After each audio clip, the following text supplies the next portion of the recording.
grab your Halloween fabric scraps because today I'm going to show you how easy it is to make the perfect size, simple drawstring bag for a regular size candy bar. These would be great for holiday parties, to make for your grandkids, or if you're really generous and have a lot of sewing to do, you can make these for all the little trick-or-treaters that come to your door.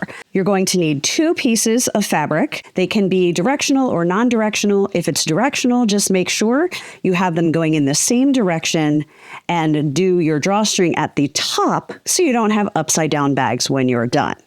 Then you're going to need 2 pieces of drawstring. I'm just using thin ribbon, 15 inches long each, a safety pin to put the drawstrings in when we're done, pinking shears. These are my favorite, not only for curves, but they're fantastic for making these bags without having to do French seams and keeping everything from fraying. Finally, I'm going to be using my Cricut mini press. It doesn't heat up as much as a regular size iron, and it's really easy to do small pressing projects like we're going to do on the bag. So I will show you that later. So let's get started. The first thing you're going to do is you're going to take your 2 pieces of fabric and place them right sides together. And again, if it's directional fabric, make sure they are going in the same direction and not one upside down and one right side up. I'm going to place these on the grid of my cutting mat so that I can easily measure down 2 inches and make a mark on either side. Now you can clip or pin. I'm just going to put 3 quick clips in here to make sure that this stays lined up when I move it and we start sewing. I'm going to sew from the marks I made 2 inches down one side, across the bottom, and up the other side with a 1/2 inch seam allowance. Now normally I do a 1/4 inch, but we want a 1/2 inch seam allowance for this so we have enough room to work on the drawstring channel, which I will show you in a minute. Now I'm going to take small scissors and I'm just going to trim at that 2 inch mark from the raw edge just to where I sewed, but don't clip your stitching. So now we have made a little part that is going to be the flap. We're going to press that in a minute.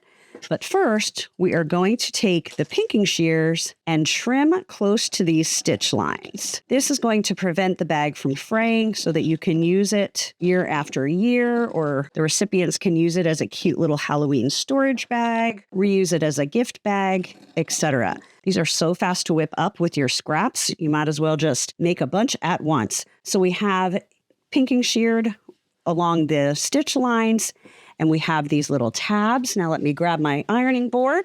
Okay, and I have my little mini press. You can use a regular iron, a small iron, something like this, whatever you want. And the first thing we are going to do is we are going to press all 4 of these tabs. We're going to press that 1/4 inch and then another 1/4 inch so that that raw edge is going to be tucked under. And I am going to use my quilter's clapper.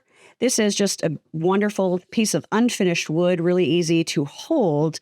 And part of the reason I am using it on this is when you put the wood down after you have pressed, it helps to really crease that. And more importantly, at least in my opinion for this project, is it takes the heat out of the fabric.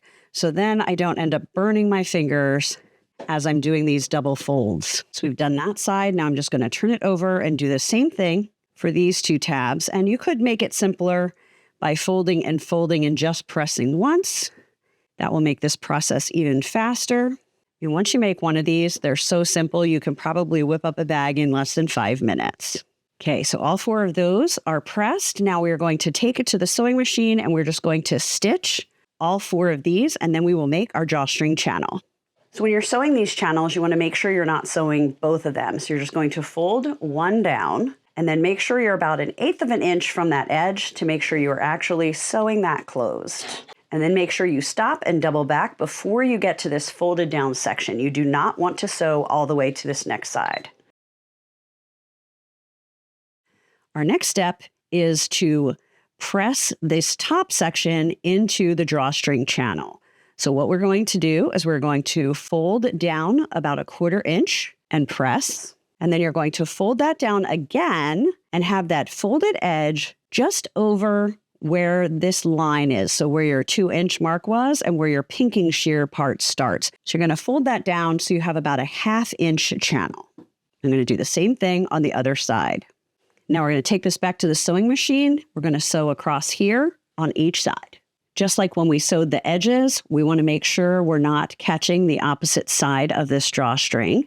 So I'm just going to fold that back and I'm going to sew straight across. I'm going to do the same thing on the other side. Now we're going to turn this right side out. I'm just going to push the corners out with my fingers. And all that's left is to add the drawstrings. I'm just going to take a safety pin, pin that on one side of the first ribbon. And you can start on either side. You're going to thread it through, pull it out, and then send it back the other direction. When you get that through, you're just going to tie the ribbon into a little knot. And then you're going to do the same thing with the other piece. But this time you're going to start on the side where you just have the loop and not where you have the knot, because you want your strings to be on the opposite sides of this drawstring bag when it's all done. I would love to know who you're going to make these for, how you're going to use them. These could be really cute to give to teachers, bus drivers, daycare, babysitters, neighbors, so many different ways to use these.